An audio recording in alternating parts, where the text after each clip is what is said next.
Sagrada Luna.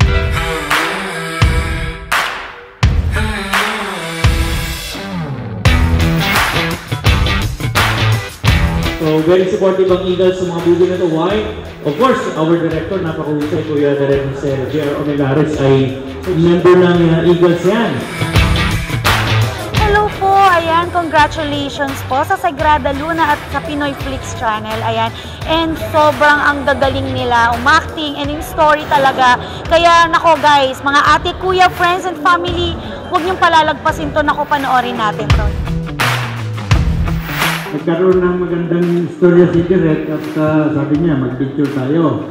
So, pumayag ako dahil nga sabi ko, hindi lang pagtapos ng shooting, tapos na ang role mo. Sabi ko, tapusin natin ito hanggang sa matapos talagang mapanood ng mga mamamayan ating movie at magustuhan nila ang gawa mo. Para tayo maka-encourage ulit, makagawa ng panibago ulit.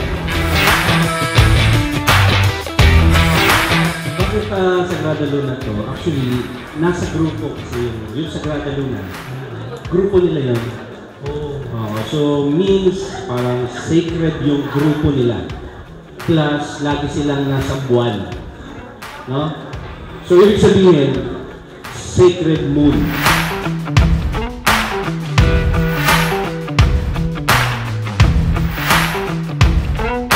May love scene ba kayo dito?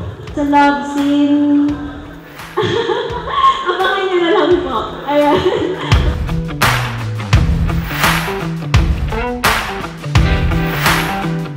It's actually my first movie din, first big project. And sobrang thankful kami sa kay Direk for giving me this opportunity.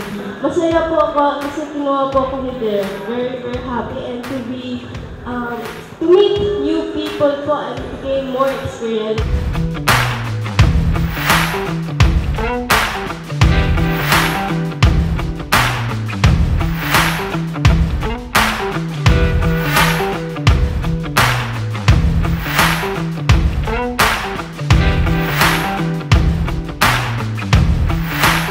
Maraming salamat po at magandang gabi sa inyo lahat.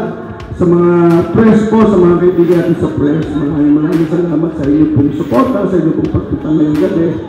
Sa bumubuo po ng pelikula ng Sagrada Luna, sa pamumuno po ng ating director, si Direk J.R. Hi everyone, I'm Alexa Hanco. I'm Rush Flores. And we're inviting you all to watch Sagrada Luna on July 24 na in Cinemas Nationwide. Ayun, abangan po natin mga kababayan ng Sagrada Luna, panibagong istorya na naman, supportan po natin ang pelikulang Pilipino. Yan, July 24.